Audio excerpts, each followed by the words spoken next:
Bonjour mes parfumés célestes, soyez les bienvenus à votre espace Parfum Céleste. Je suis la prophétesse Diana, la fondatrice de cette compagnie prophétique et d'intercession prophétique. Je souhaite simplement vous rappeler que tous les mercredis désormais de ce mois de juin, oui, à partir de ce mois de juin, nous aurons à partager avec vous à partir de 19 heures par Zoom. Si vous avez des questions, si vous êtes intéressé ou simplement, si vous souhaitez découvrir le ministère d'intercession prophétique, partagez avec nous dans une dimension surnaturelle, vous pouvez nous joindre par Zoom. Vous pouvez nous écrire si vous souhaitez recevoir les liens à notre adresse email parfumceleste.fr@gmail.com. Et nous serons avec beaucoup de joie à vous envoyer toutes les informations concernant nos mercredis prophétiques. Et également, je profite pour vous dire que dans le mois de juillet, nous serons dans une nouvelle saison de notre centre d'entraînement à l'intercession prophétique, également les mercredis. Cette fois-ci, un peu plus tard, les moments que nous sommes en train de mettre en place afin d'être avec vous, de pouvoir répondre en direct de vos questions, parce que parfois nous n'arrivons pas à pouvoir répondre par mail, parce que nous avons pas mal de mails à gérer. Et nous souhaitons quand même avoir cet lien avec vous, créer cette connexion par l'esprit et pouvoir vous donner toutes les réponses nécessaires que vous pouviez vous-même expérimenter. Qu'est-ce que nous souhaitons vous transmettre par la dimension prophétique? Les mercredis de 19 heures à 20 heures, nous serons dans un temps de questions-réponses. On dirait, c'est comme les portes ouvertes de notre compagnie. Et à partir de 20 heures, le mois de juillet précisément, nous allons rentrer dans notre première saison de cette année, dans notre centre d'entraînement à l'intercession prophétique. Alors, si vous avez des questions, n'hésitez pas, vous connaissez déjà notre adresse mail. Et si vous n'avez pas ce moyen de pouvoir échanger par mail par une question de temps, vous pouvez nous laisser un commentaire. Et je profite, oui, parce que à chaque fois, ils me demandent pourquoi tu dis pas il faut faire j'aime, il faut se souscrire, et j'oublie à chaque fois. Cette fois-ci, je me suis rappelé que si vous aimez notre contenu, si vous êtes partidaire,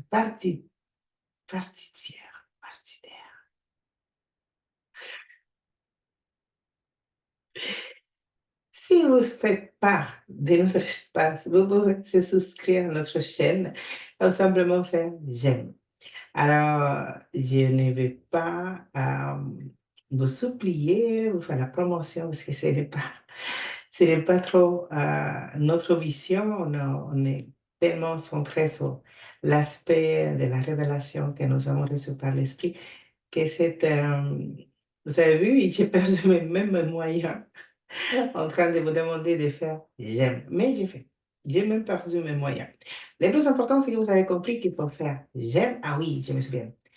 Et il faut se souscrire avec les petites cloches afin d'être alerté de notre contenu. Et de cette manière, également, nous pouvons savoir qu'est-ce que vous aimerez comme vidéo qu'on puisse donner cette continuité dans les séries, dans les thèmes, par rapport à tout ce que le Seigneur nous met à cœur. Et voilà, c'est fait. J'aime et partager. Alors, en parlant plus sérieusement, c'est sérieux, hein, les j'aime, hein, je parle sérieusement, hein. Je ne crois même pas que j'ai fait ça. Bon, je souhaite vous partager, le Seigneur a inquiété mon cœur. J'étais en train de, justement, de prier pour les thèmes que le Seigneur nous avait mis en place par rapport à tout cet temps que nous venons en train de faire des vidéos sur l'intercession prophétique, sur la dimension prophétique. Et le Seigneur m'a parlé d'identité. Comment nous souhaitons nous positionner comme intercesseurs, comme intercesseuses prophétiques si nous ne connaissons pas notre identité. Mais cette fois-ci, je ne vais pas vous rappeler qui vous êtes en Christ. C'est un autre aspect que je souhaite parler. C'est quand vous savez déjà qui vous êtes en Christ, mais par rapport à un processus, une situation qui vous éloigne de ces plans que le Seigneur a prévus pour votre vie, que votre identité est menacée. Et pour cela, je souhaite parler de l'histoire que nous trouvons dans la parole. C'est 2 Samuel, chapitre 9. Vous connaissez l'histoire de Méphibosheth, et j'espère que je viens prononcer en français, parce que Méphibosheth c'est en espagnol, Méphibosheth, Méphibosheth, je crois bien. Nous allons lire 2 Samuel, chapitre 9, et je vais simplement lire quelques versets. Je ne vais pas lire toute l'histoire.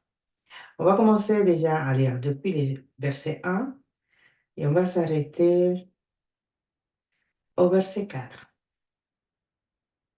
La parole dit, David demande, reste-t-il encore quelqu'un de la famille de Saül pour que je lui fasse du bien à cause de Jonathan? Il avait un serviteur de la famille de Saül, un dénommé Shiba, que l'on fit venir vers David. Le roi lui dit, es-tu Shiba? Il répondit, pour te servir. Le roi dit, n'est-il plus personne de la famille de Saül pour que je fasse preuve envers lui de la bonté de Dieu? Shiba répondit au roi, il y a encore un fils de Jonathan. Il est handicapé aux 2 jambes. Et le roi lui demande, où est-il? Et Shiba répond au roi, il est chez Makir, fils d'Amiel à Lo-débar. Il est chez Makir, fils d'Amiel à Lo-débar. Je souhaite vous parler de cette histoire, pas dans l'aspect de récupérer notre héritage, les promesses du Seigneur accomplies, la fidélité du cœur du roi David envers Jonathan, son ami. Non. Je souhaite vous parler comme les circonstances vous font fuir du plan du Seigneur. Que ce n'est pas forcément un choix, sinon que les circonstances de la vie vont plus aller loin de ce que le Seigneur a prévu pour vous. Et pour cela, je souhaite déjà vous partager que même si la parole nous dit que cet enfant de Jonathan était nommé Méphibosheth, ce n'était pas celle-ci son nom. Nous allons lire la parole et cette fois-ci, nous allons lire un Chronique, chapitre 8, verset 34. Fils de Jonathan, Mérib-Baal, et Mérib-Baal eut pour fils Miché. Et si nous lisons la parole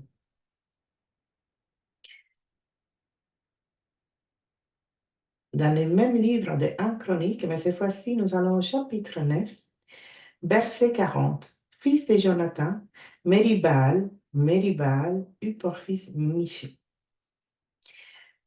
Est-ce que vous avez déjà entendu? Est-ce qu'en lisant cette histoire, vous avez déjà eu auparavant, quand vous étiez en train d'approfondir dans la parole, que cet fils de Jonathan, avant d'être nommé Méphibosheth, il s'appelait Mérib-Baal. J'étais interpellée par cet changement d'identité. J'étais très étonnée et je me suis demandé pourquoi il a eu cet prénom, Méphibosheth. Alors, nous allons voir déjà qu'est-ce que ça veut dire son prénom. Les prénoms que son père et sa mère les ont donnés. Merib-Baal. Merib-Baal, sa signification, c'est celui qui est né pour vaincre, guerrière, et c'est lui qui naît avec une perspective de victoire. Est-ce que ça correspond au profil de cet enfant? À la naissance, oui, mais après que les circonstances de la vie les ont poussés, amenés même à s'éloigner du plan de Dieu pour lui, son nom a changé, et notamment son identité. Je vais répéter ce que ça veut dire. Meribal. Meribal, c'est lui qui est né pour vaincre. C'est lui qui est guerrière. C'est lui qui est né avec perspective de victoire. Alors, je veux juste vous mettre un peu au contexte de l'histoire parce que nous n'allons pas lire toute l'histoire. Je vous conseille de lire tous les chapitres 9 de 12 Samuel pour approfondir bien dans cette histoire de Mephibosheth. Alors, je vous mets rapidement en contexte. Le roi David, avec son ami Jonathan, ils ont fait un pacte, une alliance. Et dans cette alliance, il était prévu que David fasse miséricorde à les descendants de la famille de Jonathan. Les années sont passées, le temps est passé. Finalement, David se rappela de cette alliance qu'il a fait avec son ami Jonathan. Et c'est pour cela qu'il commence à enquêter s'il avait quelqu'un de la famille de Jonathan qui il pourrait faire du bien, à qui il pourrait faire du bien. Et c'est là qu'on s'aperçoit que oui, il y a son fils, mais cet enfant, comment, au moment qu'il était en train de fuir avec sa nounou, il est tombé, sa nounou en toute vitesse pour fuir, pour garder, protéger sa vie. Il est tombé et c'est pour cela qu'il était handicapé, qu'il ne pouvait pas marcher. Alors, cet enfant, pour fuir, pour garder sa vie, selon, parce qu'il avait 4 ou 5 ans à ce moment-là, la nounou a décidé de protéger cet enfant et en faisant tout ce qu'elle pouvait, cet enfant a cet accident, il est handicapé, mais ce n'est pas simplement celle-ci qui est terrible, sinon les lieux, il a grandi. Alors, je vous rappelle que cet enfant, c'était le petit-fils du roi Saoul, le fils de Jonathan. C'était un prince qui est né avec une identité, avec un héritage qui malheureusement, par rapport aux circonstances, par rapport à tous les contextes de sa vie, il a eu cet accident. Il s'est retrouvé après à vivre à Lodevar. Alors lui-même, étant donné qu'il était un enfant, il n'était pas responsable. Et ça m'a fait penser à quand nous passons des situations dans notre vie qui ne sont pas responsables, que d'ailleurs personne n'est responsable. Des situations qui nous sont confrontées par rapport à notre foi, par rapport à... Parfois, on arrive même à questionner la miséricorde, la fidélité et la bonté de notre Dieu. Pourquoi tu nous permets de passer par ces situations? Pourquoi je me retrouve dans ces situations? J'imagine bien cet enfant à se poser des questions.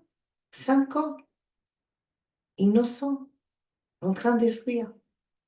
en train de payer un prix par rapport à tout ce que ses ancêtres ont fait, en parlant de son grand-père.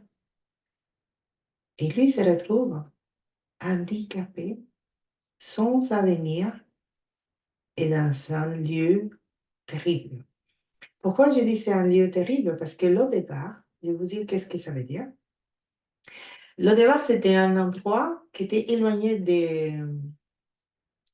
d'Israël. Et cet endroit était tellement loin que la parole n'arrivait pas à cet endroit. Une des significations de ce lieu, c'est nos paroles. Pourquoi? Parce que cet endroit, c'est tous les cas sociaux qui ont été amenés.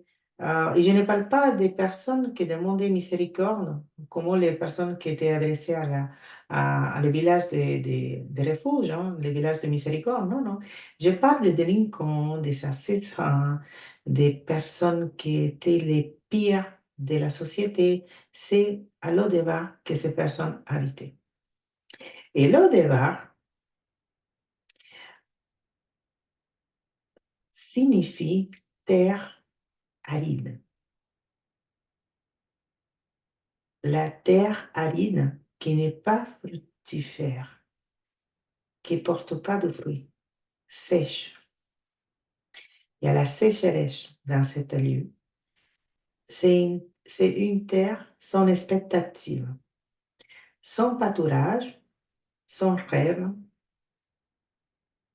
Rien prospère à l'Odeva. Même pas les mauvaises herbes. Rien prospère à l'Odeva. Alors, qu'est-ce qui fait un prince, comme c'était le cas de l'enfant de Jonathan, à l'Odeva, par rapport aux circonstances? Comment nous pouvons nous poser la question, qu'est-ce que j'ai fait dans cette situation? Si ça s'agit dans mon état, pourquoi j'ai cet état? Quel est mon état? Comment je me suis retrouvée dans cet état? Pourquoi je me retrouve dans cet endroit où je suis éloignée? Et je veux vous dire que si nous parlons un peu de ce contexte, on se sert de cette histoire pour s'inspirer et faire un peu, un peu la part des choses. La nounou, selon ses moyens, elle a trouvé pertinent de prendre la fuite. Elle n'a pas fait attention. On ne connaît pas toute l'histoire, mais il est tombé. Qu'est-ce que pensez-vous que cet enfant a eu pendant tout ce temps dans son cœur, en sachant qu'il est tombé pendant qu'il était pour rien et qu'à cause de ses chutes, toute sa vie était impactée? Ça me fait penser quand, je dis, j'appelle ça quand nous avons des nounous spirituels, des responsables, surtout quand nous commençons à démarrer dans la vie spirituelle, que nous commençons à vouloir aller plus loin. Nous avons toujours quelqu'un qui, dans notre confiance, dans notre inspiration, qu'on s'appuie, qu'on appelle, la personne qui va nous soutenir, qui va nous conseiller, un peu la personne qui nous a comme modèle d'inspiration, qui va nous enseigner comment avoir cette vie dans l'esprit. Et cette personne nous laisse tomber. Ces personnes, parfois, nous blessent. Ces personnes nous amènent à avoir des situations que, comment cet enfant ne comprend pas. Nous également, nous ne pourrons pas comprendre. Et à ce moment-là, nous commençons à nous éloigner du plan de Dieu et à rentrer à l'au-débat. À l'au-débat, c'est un lieu que ça veut dire non-parole, où la parole du Seigneur ne pouvait pas arriver. Nos paroles, où la parole prophétique, la voix de l'Esprit n'a pas d'accès. L'au-débat. Est-ce que vous êtes dans un lot-débat actuellement? Que ce soit parce que vous avez eu une situation, des circonstances qui vous ont peut-être amené peu à peu à s'éloigner du plan de Dieu. Quand je parle de plan, ne pensez pas que je parle d'un ministère, que je parle des responsabilités, d'une fonction dans le corps de Christ. Je parle simplement d'être dans son plan. C'était quoi son plan depuis le commencement de la création? C'est d'avoir une communion, une intimité avec nous, qu'on soit en relation avec lui. Si vous êtes éloigné de ce plan à cause des circonstances, à cause des décisions qui ont été prises par une nounou spirituelle, par une personne que vous considérez une référence et que vous êtes actuellement à l'au-delà, j'ai une parole pour vous. Je ne suis pas en train de vous culpabiliser, de vous juger, de vous faire entrer dans cette recherche de pourquoi et comment. Non, j'ai une parole pour vous. Une parole qui va vous arracher de l'au-delà et va vous ramener au plan de Dieu. Et nous allons continuer à découvrir cette parole en lisant la parole de Dieu. Nous avons lu jusqu'au verset 4 de 12 Samuel, chapitre 9, et nous allons continuer.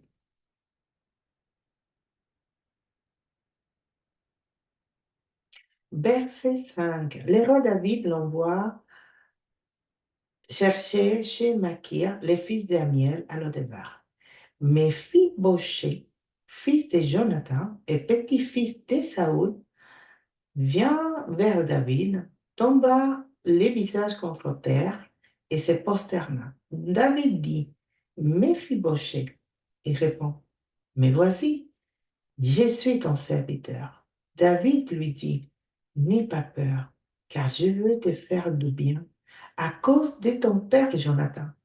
Je te rendrai toutes les terres de Saoul, ton grand-père, et tu mangeras toujours à ma table. Méphi-Boshet se prosterna et dit, que suis-je, moi, ton serviteur, pour que tu prêtes attention à un chien mort tel que moi? Le roi appela Shiba, le serviteur de Saoul, et lui dit, je donne au fils de ton maître tout ce qui appartenait à Saoul et à toute sa famille. Tu cultiveras les terres pour lui avec tes fils et tes serviteurs, et tu feras les récoltes, afin que le fils de ton maître ait du pain, de quoi manger. En outre, Méphi-Boshet, le fils de ton maître, mangera constamment à ma table. Or, Shiba avait 15 fils et 20 serviteurs. Il dit au roi, ton serviteur fera tout ce que le roi, mon seigneur, ordonne à son serviteur. Méphi-Boshet mangea donc à la table de David comme s'il était l'un de ses fils. Il avait un jeune fils du nom de Mika, et tous ceux qui habitaient chez les Shiba étaient à son service. Méphi-Boshet habita à Jérusalem, car il mangeait constamment à la table du roi. Il était estropi des 2 pieds. Je vais vous dire que Méphi-Boshet, malgré qu'il a eu peur, malgré qu'il se considérait un chien mort, il s'est présenté au rendez-vous. Et c'est exactement la parole que je souhaite vous donner. Je ne sais pas quel est votre état d'âme. Je ne connais pas quel est votre état d'esprit. Je suis sûre que vous avez déjà entendu cette histoire plusieurs fois, que vous avez reçu des paroles d'encouragement, des paroles de consolation par rapport à cette histoire. Mais je suis en train de vous dire, malgré l'état de Méphi-Boshet, malgré que lui, il se considérait rien, un chien mort, il s'est présenté au rendez-vous. Et vous? Est-ce que malgré votre état spirituel, malgré tout ce que vous avez déjà passé, toutes vos situations, vos circonstances, toutes des prières qui ont été faites, que peut-être vous n'avez pas encore reçu les réponses, des paroles qui ne se sont pas accomplies, des blessures de cœur, des souffrances, des situations injustes, tout ce que vous avez vécu ou que vous êtes en train de vivre actuellement et que ça vous a ramené à l'au-delà. Est-ce que si votre Abba Père, si votre Seigneur vous donne un rendez-vous, est-ce que malgré tout cela, comme Méphibosheth, vous serez capable de se présenter? Est-ce que si je vous dis que votre Père céleste est en train de vous donner un rendez-vous royal, est-ce que malgré tout cela, vous êtes capable de se rendre au rendez-vous? Est-ce que vous pouvez vous-même vous poser la question, est-ce que moi, je pourrais me présenter devant mon roi? Est-ce que moi, je suis comme Shiba? J'ai reçu une parole. Mon Seigneur m'a dit, va chercher à l'Odébar et ramène-moi ma servante. Alors, je suis venue te dire que ton roi te donne un rendez-vous pour te faire du bien, pour te faire du bien, pas pour te questionner, pas pour te juger, pas pour te dire pourquoi tu t'es éloigné du plan, pourquoi tu n'es plus là, pourquoi tu m'as oublié, pourquoi tu retourné vers cet endroit. Il n'a pas ma parole. Pourquoi même tu as arrêté de venir me voir, de parler avec moi, d'être dans l'intimité avec moi? Non. Il te donne un rendez-vous pour te faire du bien, pour te dire je t'aime, pour te dire je t'invite encore une fois à ma table. Et des moments que vous répondrez au rendez-vous, des moments que vous disposez votre cœur, il va se produire une transformation. Si, comme Méphibosheth, vous avez un changement d'identité, avant, vous étiez plutôt à vous dire, je suis la bien-aimée de mon roi, je suis la fille bien-aimée de mon papa d'amour. Et une fois que vous étiez à l'au-delà, vous commencez à vous dire, ah, mais je suis la orpheline, l'oubliée, celle qui n'a pas obéi, celle qui n'écoute pas, la rebelle. Au moment que vous rentrez et que vous êtes en train d'aller se présenter au rendez-vous dans votre chambre secrète, dans votre lieu secret, dans ce temps, dans cet espace où tout s'arrête, c'est simplement votre roi et vous. Depuis ce moment, depuis la disposition de vos cœurs, il y a un changement qui se produit. Il y a un renouvellement qui se produit.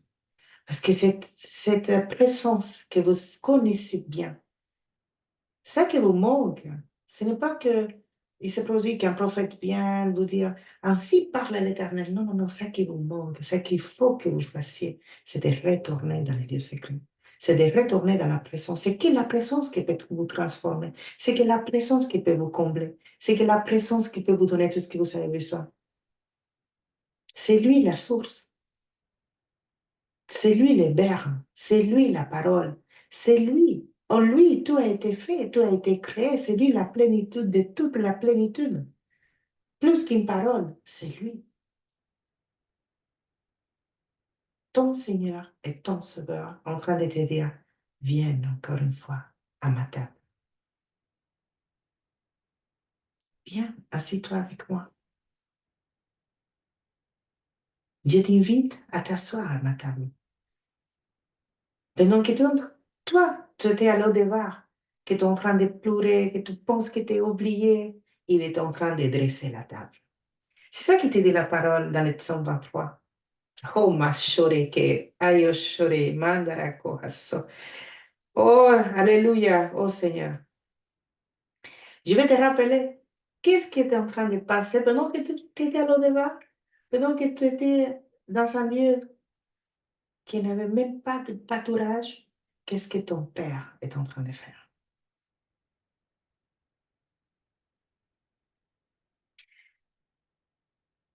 Le psaume 23,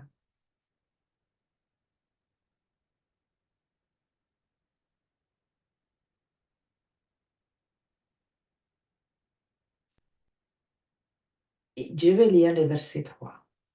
Il me redonne des forces. Il me conduit dans les sentiers de la justice à cause de son nom. Il te conduit. Il est en train de te conduire. Si tu es en train de regarder cette parole, si tu es en train de nous écouter, il est en train de te conduire. Il est en train de te arracher de l'au-départ et te conduire dans des sentiers de justice. Par son nom. À cause de son nom. Le verset 4 dit, même quand tu étais à l'au-départ, et quand tu es en train de marcher vers l'au-départ, quand tu marchais dans la sombre vallée de la mort,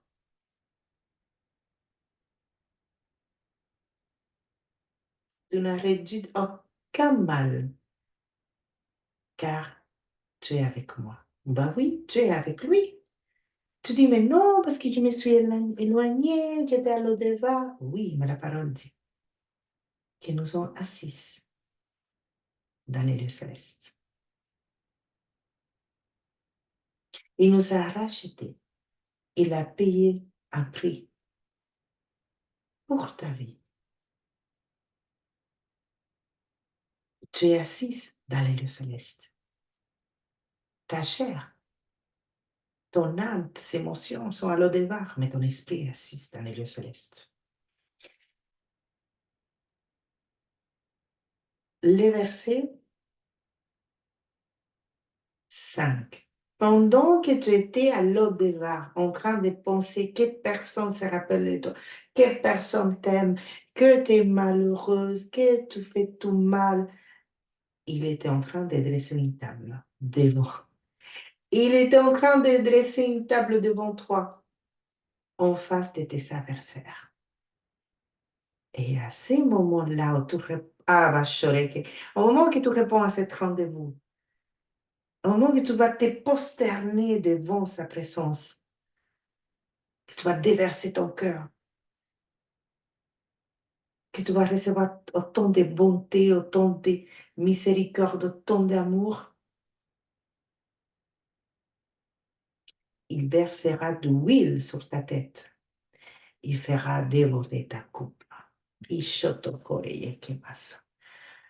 Et Mayor Sodroko, il t'a donné un rendez-vous. Qu'est-ce qui t'attend pour répondre? Qu'est-ce qui t'attend pour te rendre? Il t'appelle. Tu n'appartiens pas à l'au-départ. Tu n'appartiens pas. C'est pas celle-ci, ton nom. Tu es sa fille bien-aimée. Tu es une héritière. Tu es un enfant de lumière. Il a payé pour ta vie. Tout l'appartient. Il t'a racheté. Il est en train de dresser cette table. La table est prête. Il attend que toi, que tu te rends au rendez-vous, que tu te présentes devant les rois, que tu t'approches avec confiance. Il a un rendez-vous royal. Qu'est-ce que t'attends? Présente-toi devant ton roi, devant ton Seigneur. Prosterne-toi. Reçois quel amour de Père. Je vais prier pour toi. Ô Père éternel, je te présente, Seigneur, ta fille bien-aimée. Je te présente cet enfant de lumière. Oh, ma sotra, lequel t'appelle à te se présenter devant ta présence, Seigneur. laquelle t'a choisi bien avant qu'elle soit dans le ventre de sa mère. Oh, ma soreke, laquelle a pensé s'éloigner de toi, mais que tu n'as jamais quitté. Oh, Reshore, que tu as été toujours, chaque jour, à chaque instant avec elle. Tu l'appelles maintenant à se présenter devant toi. Oh, Reshore, que mandara, shore, que no te ayo, shok, mayere, que haso. Oh, mayoro, shore, que là où tu es, j'ai pris pour toi. Je déclare que tu reçois cette parole et que cette parole produit en toi le vouloir comme le faire. Et tu te présentes devant ton roi. Tu te présentes tel comme tu es. Tu te présentes tel comme tu es. Il connaît ta situation. Il sait quelle est ta condition. Et malgré ses connaissances, il t'appelle. Viens vers moi. Viens dans ma présence. Viens. Je vais te faire du bien. Je vais te combler avec mon amour. Viens. Assis-toi avec moi. J'ai préparé une table. Pendant que tu étais à l'eau de bar, j'étais en train de dresser une table. Je ne t'ai pas oublié. Je ne t'ai pas laissé. Je n'étais pas abandonné. J'étais en train de dresser la table pour cet temps précis, pour cet rendez-vous royal. J'ai préparé une table et tu t'assois avec moi. Oh, merci Seigneur. Oh, Papa, merci parce que chacune des femmes qui vont être impactées par cette parole, qui vont se rappeler qui ne s'appartiennent pas à l'au-delà, qui s'appartiennent à ton royaume, qui s'appartiennent au royaume des lumières. Et mandara shureke, oh mama sodroko hasore ke haso. Merci Seigneur. Merci Seigneur. Oh papa, je déclare, je proclame que chacune de ces femmes se présente devant son Père, que chacune de ces femmes se prosterne devant son roi. Et ma sodroko, il reçoit. Ore shomandara ko hasore ke la bénédiction. Oh, que va, ay, shokere mendere shodre kisho. Au-delà, papa, au-delà, au-delà, au-delà, au-delà, Ishoterokobe, ah, au-delà, au-delà, autant d'amour, ok, l'amour, au-delà, autant de miséricorde, autant de faveur. Et les choses que oui, papa, ore, mandra chaud, oh, déverse, déverse, déverse, déverse, déverse les huiles fraîches. Ore, shore, que mama sotoroko, et mara sotoroko, shore, que. Oh, présente-toi devant ton Père céleste. Il t'a donné un rendez-vous royal. Soyez bénis.